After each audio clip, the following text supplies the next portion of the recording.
What we want to do now is just give you a bit of an overview of what's been happening in the UK economy and take a look at the global markets. So if we kick off by having a look at the UK economy, we're going into the 7th year now of a 0.5% base rate, so quite unprecedented, but it's really helped stimulate households and the business community. So anyone with debt's done very well out of this very low base rate. Latest unemployment figures show unemployment's dropped to just 5.7%. This time last year we were talking about it being just over 7%. Now, according to government stats, around 70% of this extra employment's actually come from people going self-employed and full-time work. I don't know how true these stats are, because you look around and there seem to be a lot more 0 hours contracts, part-time jobs around. But what we really need in the UK is a lot more job security, full-time, quality jobs out there. I suppose other good news is the UK economy grew by 2.6% last year, which makes us the fastest growing G7 economy at the moment. And again, a lot of that's down to dropping unemployment, increased international competitiveness. And when you talk to businesses, there's a lot more business confidence out there. Businesses are starting to invest more, and they just have confidence to go out there into the international markets now. And a lot of it's about households having a lot more, well, they feel a bit wealthier now with the drop in inflation to 0.3%. Inflation is at a historic low at the moment. So a lot of that's down to the drop in energy, oil prices, etc. But when you look at inflation without the drop in oil prices and energy, a lot of prices are actually going up. So, if you look under the bonnet, yeah, we've had a bit of a, increase in disposable income because the oil price has dropped. So filling the car up's a bit cheaper each week. They think food prices have dropped as well, but a lot of things are going up in price. Quite importantly, we've actually seen a real terms increase in wages over the past year at 2.1%.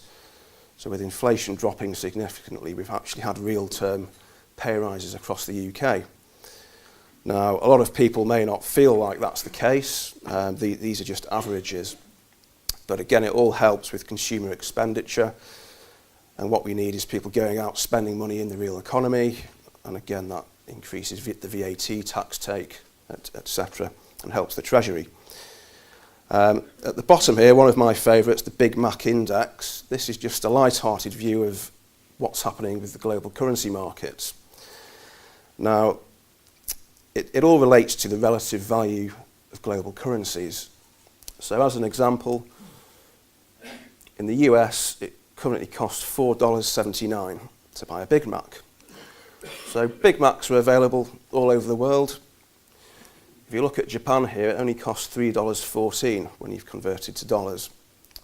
And that just shows that the Japan ministry have actually cut the value of the currency very significantly to help increase their export markets. If you look at the UK and Europe, they're pretty much on parity. But I think the general consensus is that the pound's quite strong against the euro at the minute. So this slide just gives you an idea of where the momentum's come from over the past couple of years. So the blue line at the top here, this shows you the service sector. So most of the growth, almost 70% of the growth in the UK economy has come from the services sector. Okay.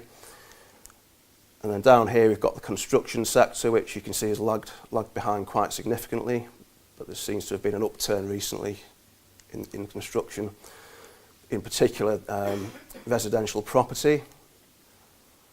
I think manufacturing is picking up in the UK quite nicely now, but you can see it's still lagging behind the services sector.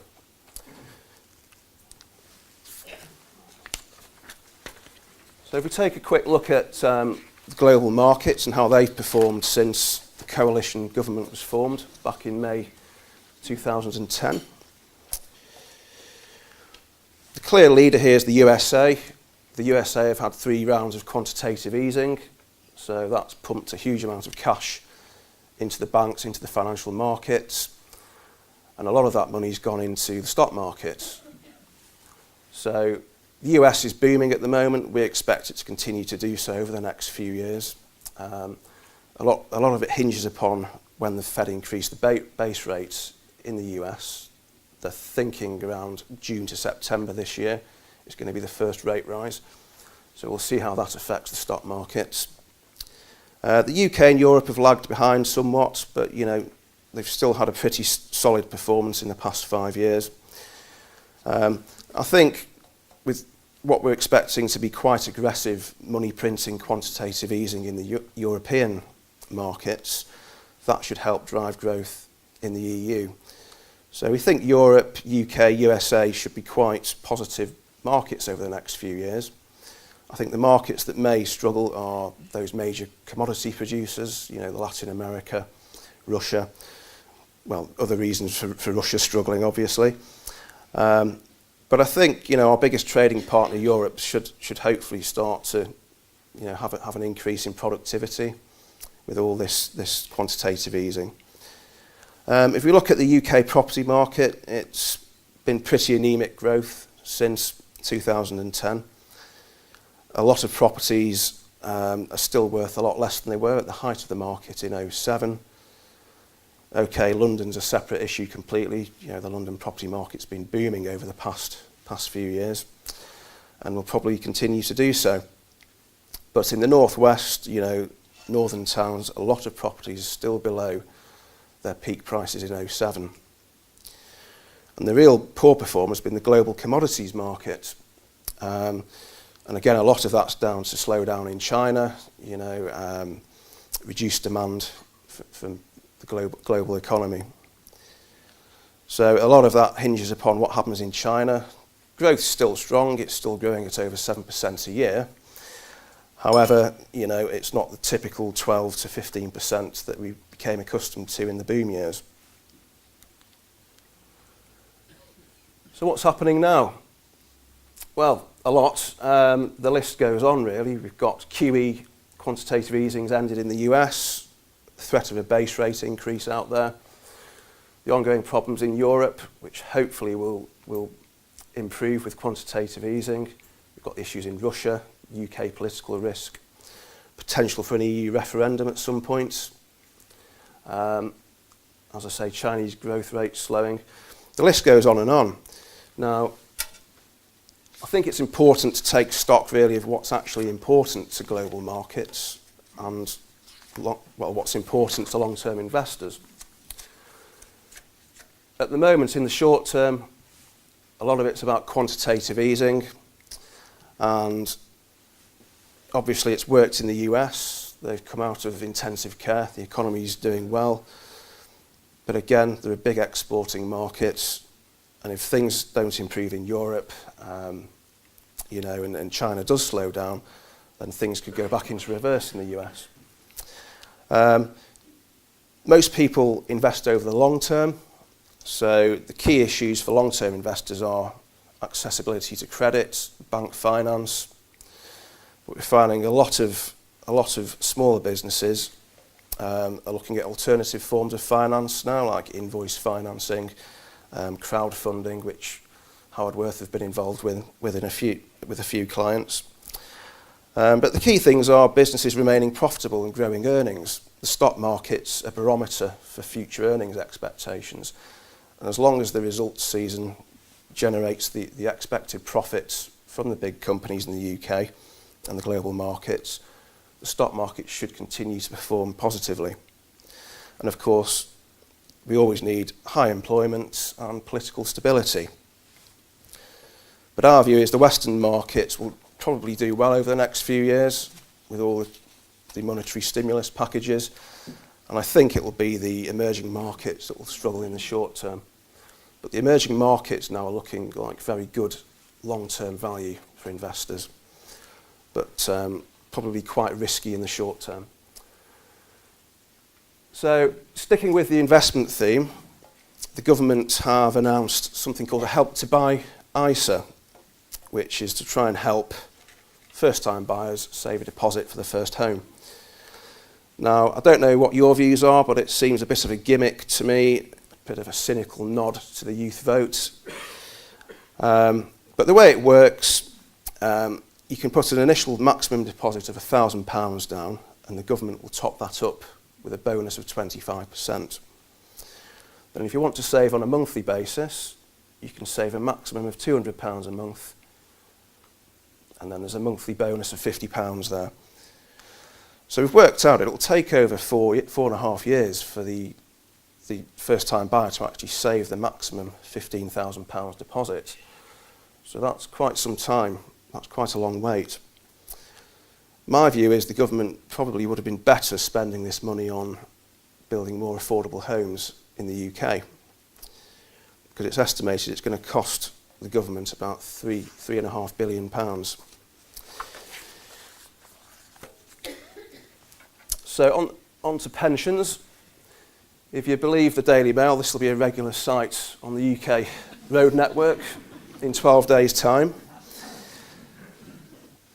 We'll see, hey?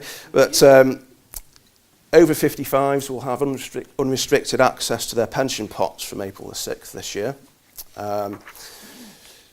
Depends which paper you read, but some papers suggest it's going to be an unmitigated disaster as people go out and blow the pension pot and get whacked for tax and obviously fall back onto benefits. But I think it's good. I think it's, something we've needed for years. People will still have the old traditional options to buy an annuity, a guaranteed income for life. But people should have flexibility, because most people who save are sensible individuals, and it should be their right to decide how they use their own pension pot. So what are the options? I think we talked about this last year, but just to recap, you'll be able to take your tax-free lump sum, which is 25%, so a quarter of the fund. You will still have the ability to buy an annuity, although the annuity market's shrunk by about 90% now. I don't think anyone feels sorry for those poor insurers. And then you've got drawdown arrangements, which effectively keep your money invested in the pension pots, and you just draw a sustainable income, probably 5-6% of the pot per year. And the big change is this, the ability to draw down as much of the pot as you like. But you'll be hit for tax. So those people who think they're going to go and cash in the big pension pot in 12 days' time may be in for a rude awakening, because it's actually taxed to an emergency tax code. So potentially most of it would be taxed at 45%, and you'd have to claim it back via self-assessment. But overall, I think it's good news for pension savers in the UK. And as you'd expect, there's been a bit more tinkering with pensions legislation. Further good news, the government's legislating for a second-hand annuity market, whereby people who've already tied into a fixed annuity will actually be able to go to an intermediary and say, right, I want out of this contract, I'd rather swap my income stream for a lump sum. Quite how it's going to work, we're not too sure at the moment, but we'll keep you posted on that. The other good news is they're scrapping the 55% tax on death. So at the moment, if someone has activated the pension, is drawing an income from the pot, when they pass away, if the family member or beneficiary wants to take the pension as a lump sum, there's a 55% tax hit. So that's very significant tax. However, from April the 6th, that's disappearing, and spouse, partner, children will actually be able to inherit the pension pot free of any tax. The individual who inherits the pension pot will then be taxed at their own rate when they draw income from the pot. So it's a big improvement and a big departure from the horrible 55% tax we presently have. Bad news for some will be the lifetime allowance, which is the total value that someone can save into pensions before they get hit for a tax of potentially 55%. So it's a nice issue to have. If you've got over £1 million in your pot, great. However, from April 2016, there will be quite significant tax penalties if your pension pot's over that value. I think this will affect people in the NHS, you know, highly paid NHS professionals, people in final salary type pension schemes where they've built up a decent sized pension. But it's just something to be aware of. The emergency tax code, I think I've already mentioned, so those people taking the flexible income from the pension from April, they will have an emergency tax code applied to the pension, and then it's up to the individual or their accountant to actually claim that tax back. So those people who've already booked a cruise and are expecting to pay it off quickly may have to get cash from elsewhere because they may have to claim half of that tax back. So it's something not a lot of people are aware of. And what next? I think potentially higher rate tax relief on pensions will be attacked, whoever gets into government, because you know the deficit, the budget deficit, does need to be reduced, and pension tax relief costs the Treasury £35 billion a year. I think it's more likely, however, that we'll probably see a flat rate of tax relief at 30%, because I think what most governments agree on is, because most of the tax relief goes to 40 and 45% taxpayers, if we had a flat rate of perhaps 30%, that would redistribute the tax relief to lower and middle earners, and hopefully get more lower paid and average earners to start saving into pensions. So, final points. 3 years ago we talked about automatic enrolment and workplace pensions. It's still with us. I don't think it's going to go away. We're busy helping out clients with schemes, getting schemes set up, working with our professional contacts, so solicitors and banking contacts. We're actually holding 2 seminars this year in our Northwich office, June and September. We've already held 2 this year, which have gone down very well with clients. They found it very enlightening and very, very helpful. So do feel free to enrol in one of those, whether you're a small business owner, a solicitor, banker, a client. We'd be happy to have you along. And you know, I'm sure you'll find it quite enlightening. Okay, so that's it from me. I'm going to hand you over to Mike, our final speaker, who's going to discuss his observations regarding the ongoing budget deficit. Okay, thank you.